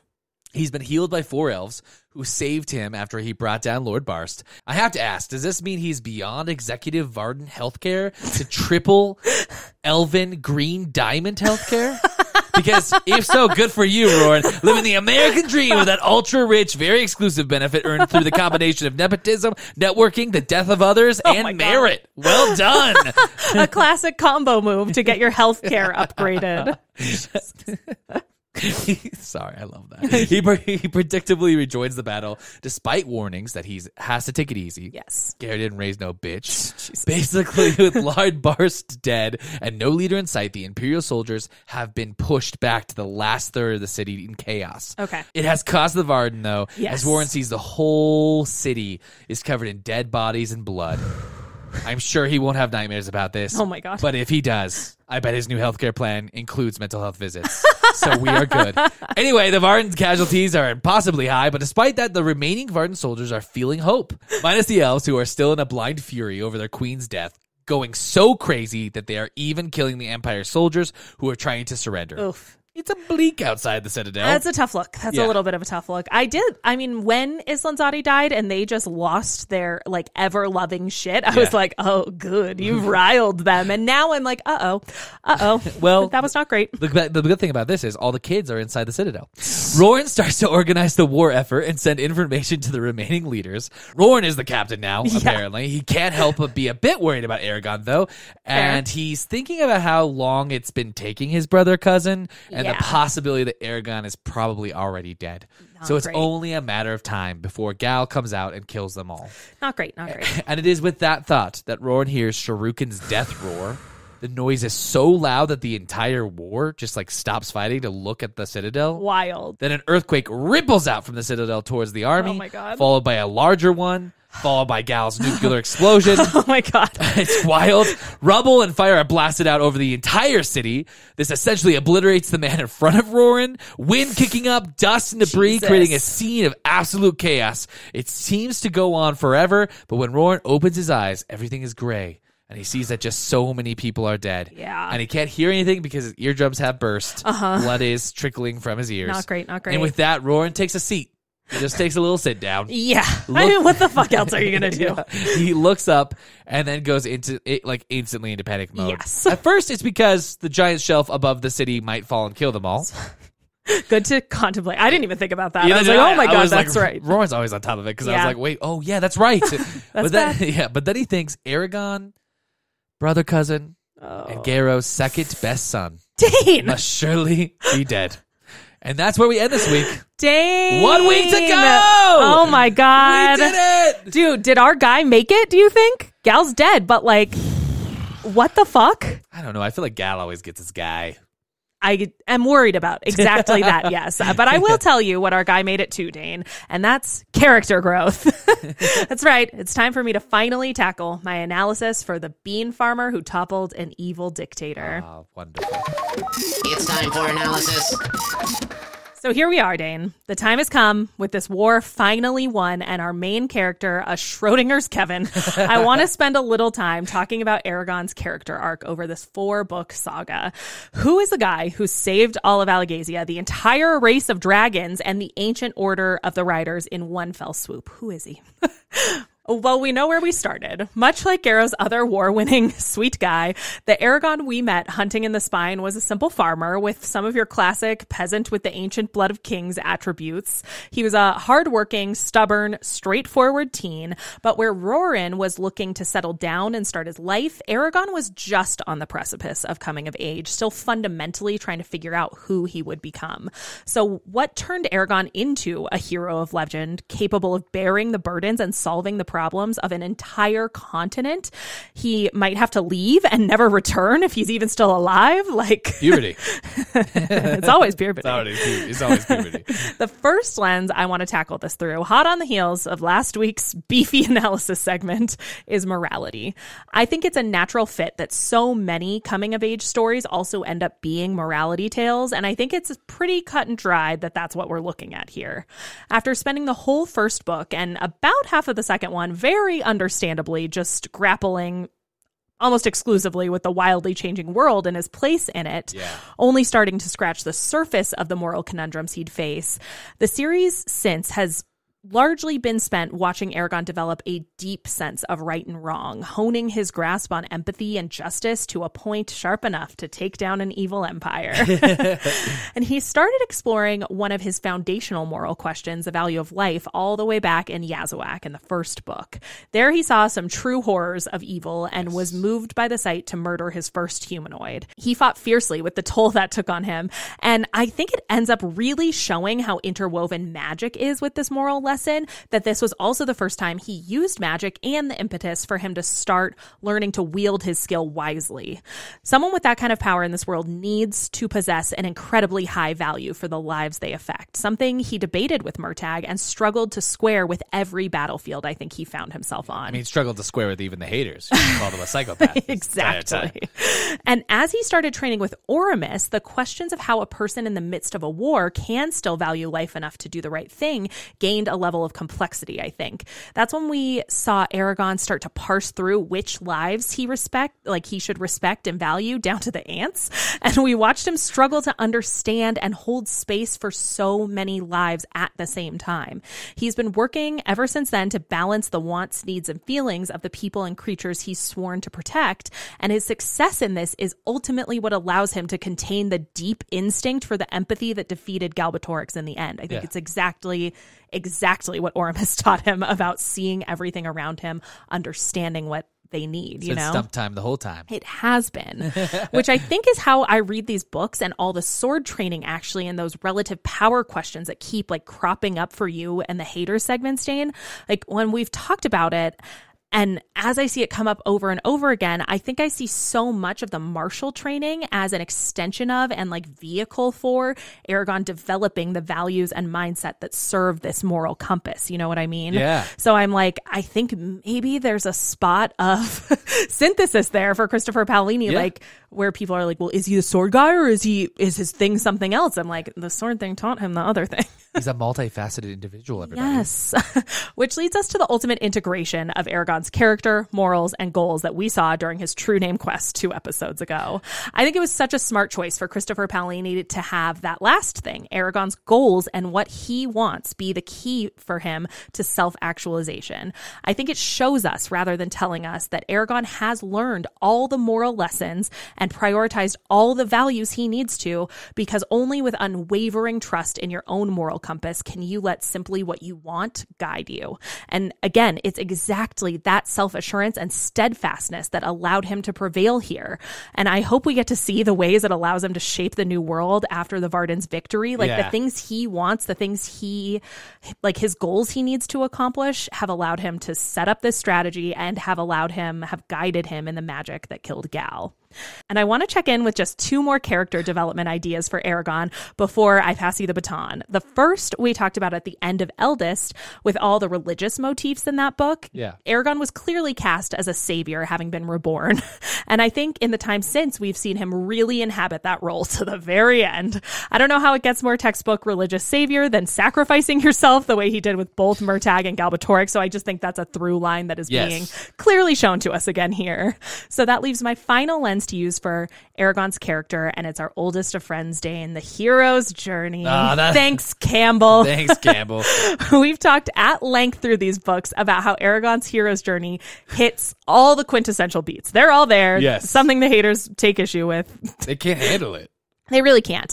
But it often takes a reset to meander back over certain phases at the start of each book. So we've talked about kind of the tension between those two things. And I think it's no different here. I think we've seen him once again in Inheritance on training on a road of trials until he meets his supernatural allies and faces himself in a literal, the most textbook apotheosis on screen to gain his ultimate boon, which is winning this war, which only leaves us, I think, to hope that our next episode primarily centers on Aragon's return from his journey, that phase of the hero's journey. Oh, he died. Wherever that takes this badass, I want to watch. He's managed to successfully, unequivocally reconcile the person he was with the one he's become. You fucking did it, Bean Farmer. He did it. Do you feel like we're next, Dane? Do you feel like that's on the docket for us? Our apotheosis or whatever you said. Is that the word you use? Yes, apotheosis. Is that the one where are we going to from a butterfly, from a, what is it? The caterpillars? They turn into butterflies? That's metamorphosis. Oh. So our apotheosis is where we get superpowers? Kind of, yeah. Okay. You face yourself, basically. You face yourself in the mirror. You look at who you were, who you are now, how you've changed. You reconcile all of that shit. Face your demons. That sounds like some private time I need with my therapist. That doesn't sound like something we should do on this podcast. Such a good point. And then they started facing their demons, and the podcast took a weird turn. I was just here for the dragon book. Well, I don't have much time for a deep dive this week. We've been talking about the mountain of criticism this series has gotten since season 1. And much like you, yes, we have to finally, I guess we are. Is this our apotheosis? You're right. We're doing it. So in this penultimate Inherited Cycle episode, let's take this time to dive headfirst Yes. What's more in the sea of hate? Yes, Dane. What are the haters saying? Get him. Actually, You should do your research, if you huh? refer to Have the you even original read it? text, That's how you pronounce it. What are the haters saying? No, there is an index in the back, No, right? this is a really So it's just a derivative. copycat. Haters, I hear your howls echoing in the wind. And for maybe the 5th time in this entire inheritance cycle, I 150% agree with you. Oh, no. I'm not a hater, to be clear. I absolutely Okay. adore these books, but this I did not like. Even some of the fans hate a little of what I'm going to say here, and if you're listening, you probably already know what's coming. It's Barst. It's got to be. It's Lord fucking Barst. There's some real problems with this guy. The first of which is that he basically breaks the power rules we've come to understand regarding the Eldenari. And what do I mean by that? Lord Barst demolishes like 20 elves, Cull, a host of werecats, just absolutely countless human weenies. And he is all but buried by catapults. Dude. Queen Azanzadi is basically just destroyed in a heap. Even if this is the most ancient dragon Eldenari, how much punishment could this guy really dish out and take on? Okay, you know Horst Facts, Dane? I'm acquainted with You know the man. him? Yeah. Well, now I'm Catapult's Facts, Dane. All right? There's a link in the show notes about catapults. That's your hero's journey. A classic horse facts to catapult facts. This is the my apotheosis apotheosis. in the middle. You've emerged like a butterfly from. Who needs therapy? There's a link in the show notes about catapults with eyewitness accounts dating back to like 536 AD. I'm sorry, what? And guess what? Depending, you heard me, depending on the type of catapults and how it's being used, they go through walls, armor, bodies, trees. Even a huge fucking dragon hit by one of these well-placed ballista shot would be in some serious trouble. And in 4 or 5 would fucking kill, for sure. Okay. This just does not work for me. I did not think this is where my life would take me, but here we are.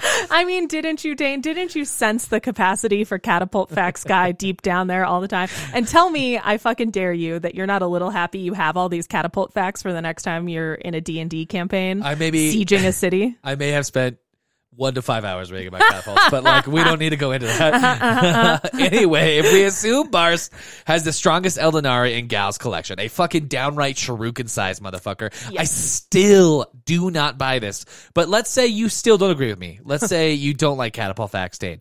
Well, what about the dragon and elf war we heard about? Okay. How few elves there are. It couldn't possibly have been 100-on-1 fight every time they fought a dragon, or it wouldn't have been a war at all. That's just a slaughter. Yeah. It certainly would not have ended in a truce. Yeah. Well, here, there are hundreds of elves. Cull, Urgles, dwarfs, humans, werecats. I guess I'm mentioning the werecats. Horses. Not to mention the catapults again. Yes. Right?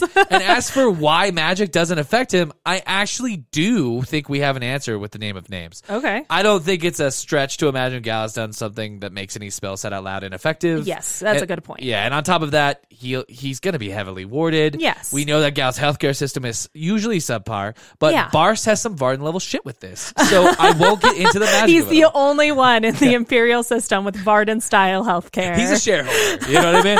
And that mostly checks out. But Okay, but it's just a classic, like, everything's made up and the points don't matter problem. that's really, you just summed it up. I didn't really have to go this deep. You did. Yeah. Listen, for the haters, they need the Catapult Facts, That's Dane. true. Inconsistent power levels across books and characters are a problem we've talked about in earlier episodes as it relates to swordsmanship, and it comes up all over this ending, which leads to Yes. Roran.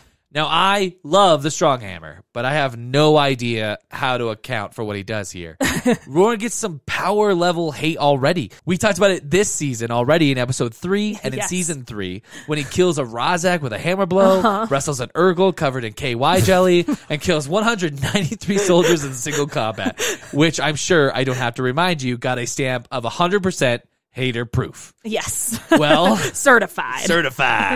Well, as I have said in the past when talking about Roran, Yeah. those events may be a little crazy and outside his power level, Yeah. but overall heroic, that makes sense to a certain Yes. degree. What happens here is an order of magnitude just crazier Yeah. here. Roran goes after Lord Barst, and as we have covered, the man's also broken.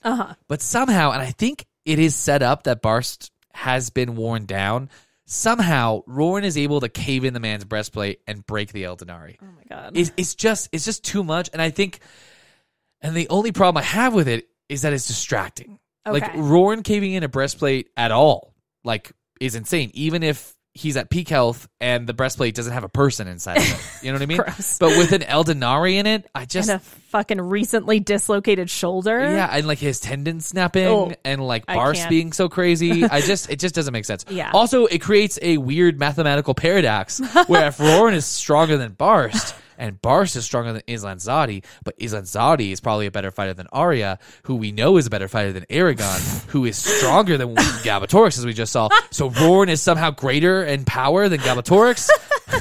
No, I'm joking. Have I influenced you with wizard math, Dane? Yes, you have. Wizard math This is got into my soul. This is broken strength math. Yes.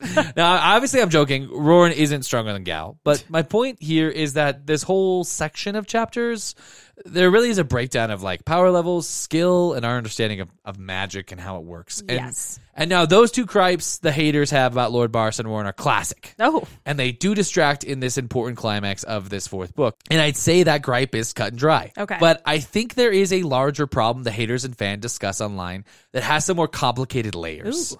It is the perception by readers that Murtagh is a better swordsman and wins the sword fight with Aragon in front of Galbatorix. Yeah. The way I want to start my case for this is with another series. Okay. Now, many of you have probably already read The Wheel of Time, but if you haven't, I'll make sure you go where I'm going. We're going to be okay.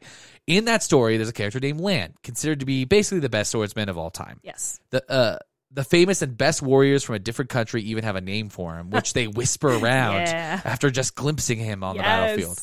Well, in this story, heads up, this is a spoiler if you're planning on reading The Wheel of Time, so you might want to stop now if you're going to read it. Okay. Lan goes against Demandred, a fabled bad guy who is without a doubt the best swordsman on the evil side. The way this scene is written when Lan and Demandred face off is very interesting in comparison to the scene between Murtagh and Aragon. Yeah. In the Wheel of Time story, the badass swordsman Lan, much like Aragon, comes to the conclusion in his duel that they are pretty evenly matched, and he needs to bring Demandred down fast. So he uses a technique called sheathing the sword, which allows your opponent to think that they have won by stabbing you. Yes.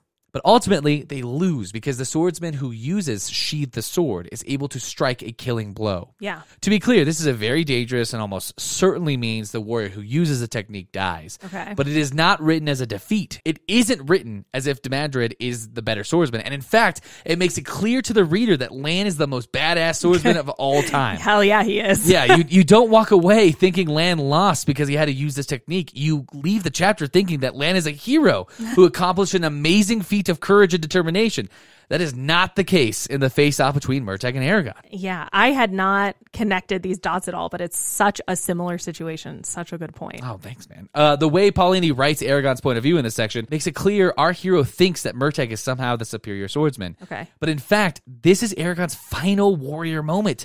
It's all been leading up to this for 4 books. This is the moment he embodies what Glader has been trying to teach him. This is the moment he transcends mastery of the sword and becomes the sword. This is the moment he proves to the reader that he's not guided by hate like Galbatorix, anger like Murtagh, or even duty like Nasawata or Arya, but rather Aragon is something greater, something better. It should read as if it's clear Aragon is not only the better swordsman, it should read as if Aragon has finally become something to fucking be truly feared. Yeah. That in this moment, he is something that has not been seen in Algasia for 100 years. Yes. Aragon's a fucking writer. Yes. You know, and yet online, there are always questions. Who is stronger, Murtagh or Aragon? Who is a better swordsman, Murtagh or Aragon? And I think it's because Paolini fundamentally undercuts his main protagonist in one of the most challenging and badass victories in the story, especially with the buildup that Garragon has been getting his ass kicked for 3 full books by this guy. This moment on previous reads left both of us dreading getting to this ending. Yes. We had forgotten the actual details and hated remembering the end of the series when our main protagonist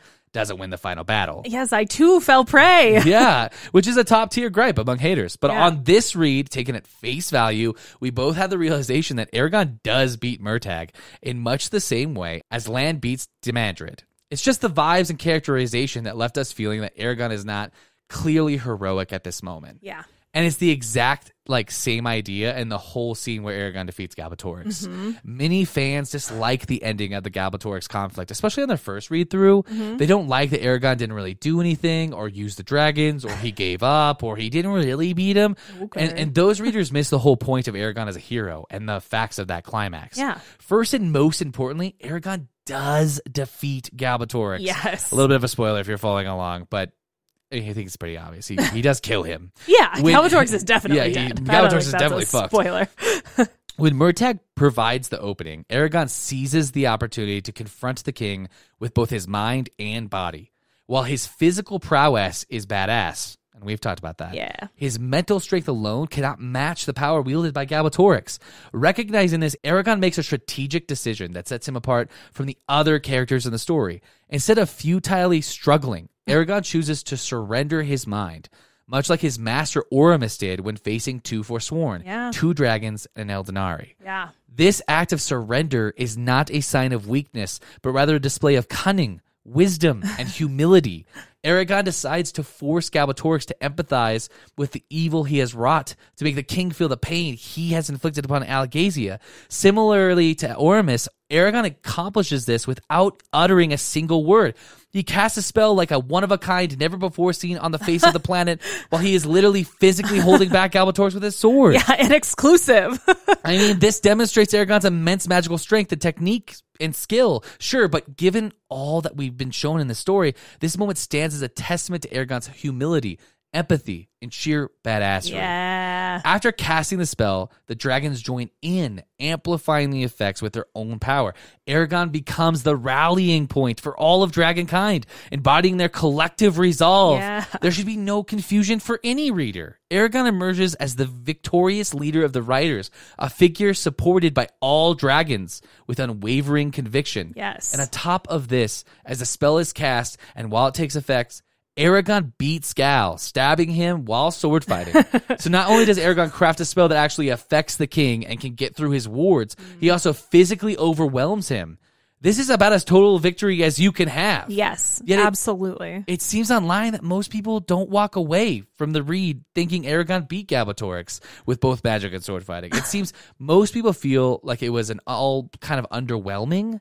And this, again, I think is a miss that entirely boils down to how Paolini framed these moments, which is okay. It should be obvious after the speech that I love this series. Yeah. I just wish the ending was better received by haters and fans alike and seen for what it really is, which is Eragon's like final triumph, like of everything we've seen to this point. Yes, I think, and I don't know, this could be a little bit of a time and place thing too. I think there could be a certain segment of readers, especially like younger readers, for whom this book is geared, Exactly. that read any hint of like, I can't win, and then just color the whole thing as defeat after that. Right. So maybe younger readers, maybe you were born with it. Maybe it was 2011, and like that's fair. We just like didn't want to bring some of that nuance to it. I don't know if that's totally true because Wheel of Time was out at that point, but like. I think there is something to be said with the level of complexity and nuance I think fantasy readers now attack series. I think you might be right. I think it's a little bit of both. I think it's probably the age group, right? A lot of us read this.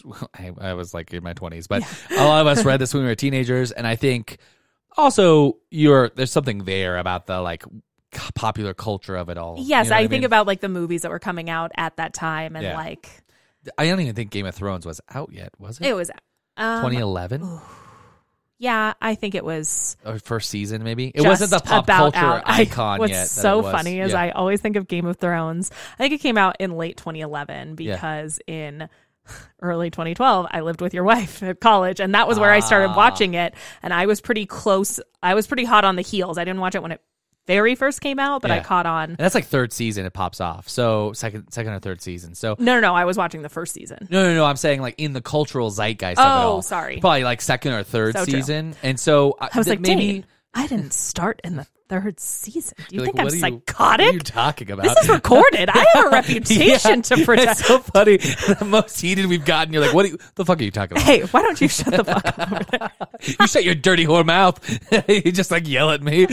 No. I needed to accept defeat in order to best you in that confrontation. Yes. I have not learned my lesson. Learn from Eragon. No, I actually think that you're actually right. I think maybe the world got more nuanced and fantasy got more nuanced than what they expected from a story. Yeah. And I think this is kind of different than like some of the starter stories. You know what I mean? I think so too. And I think fantasy is still making moves. I mean, we're getting like ever more wide-ranging, diverse settings. Like there's so much Yeah. still happening and like boiling under the surface with fantasy fandom, like writ large. I think it makes a lot of sense to me. 2011 doesn't sound like that long ago, but I think for fantasy, it kind of was. Yeah, I mean, that's crazy to consider, actually. I was like, what was going on? But you're right. It's probably a little bit of both. I think it's for the kids, and it's also it was probably weird at the time. Yeah. But anyway, I only bring that up. And if you're listening, you're like, man, this kind of ended on a bummer. It is not that we hate this book or hate a series. I love Paolini. I love this series. That's why we're doing it. I think this gets I think there's a lot of attention pulled to this, yes. Especially new readers, and I'm always like a little disappointed because I'm just like, man, it is cool. Yes, I think it's your swan song to like set the record straight. Your like Yeah. love letter to what actually happens, one of the characters you really love. Yeah. Like I don't like that perception of it either, and I actually think it is the product of not that close of a read. I think, at least for me personally, it is less of like a writing mistake that people perceive it as like a reading mistake, I guess. Yeah, it could just be this very close read, and like we're so gung ho about it. I think Yeah. really the cure is for people to listen to us recount all these scenes because we're fucking hyped. You know, But you know what the cure is? You and your friend need to like get together and to do a deep dive into this series, starting your own podcast. Yes. And cannot recommend enough. It is really fucking fun. it's been fun. Well, this is the second to last episode Yes. on this original journey we've been on. I'm ready, Dane. I need to know if Aragon's alive. I'm a little scared. Well, then let's take it home. Thank you for listening. This is the final week. You can review us on Apple Podcasts to be entered into our merch giveaway. Don't forget, you're only entered if you confirm with an email to isthisjustfantasypod@gmail.com.